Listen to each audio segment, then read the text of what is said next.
spacing issue, a movement issue, ball movement? Yeah, John, I'm not trying to put you off. I mean, it was everything tonight. And again, I mean, I really have to take a look at, when we're playing,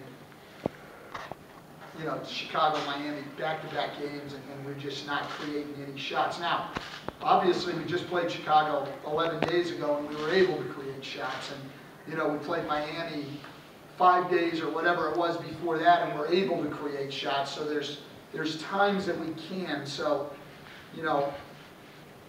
I've got to differentiate. I've got to take a look at what's execution and what's play calling and what's personnel, because this is clearly not satisfactory. The last 2 nights at the offensive end, we stayed in the game yesterday, but still at the offensive end, it's not satisfactory. We've been playing.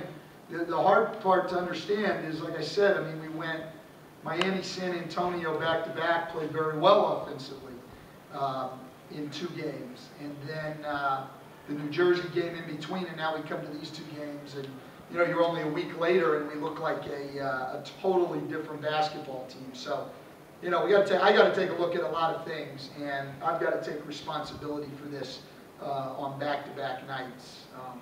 It's just not good enough, obviously.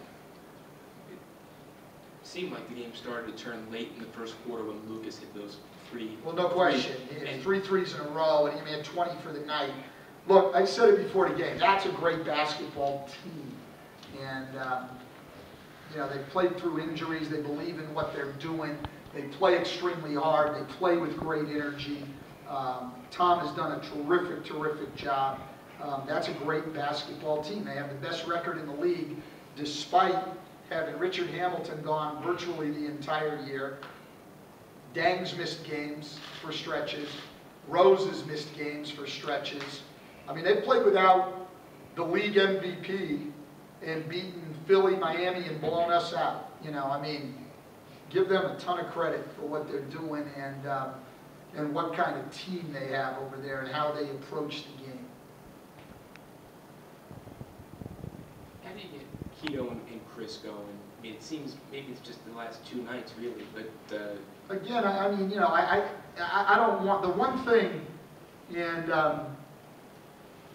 when you play the way we played tonight especially, not as much last night, the last thing I want to do is start singling out certain people, because this was a team-wide thing, and I'm going to take the responsibility. I've got to figure it out, but I don't want to, lay it on 1 or 2 guys, and I also don't want to absolve anybody. I mean, this was bad all the way around, and I think that it has to be addressed as a team thing.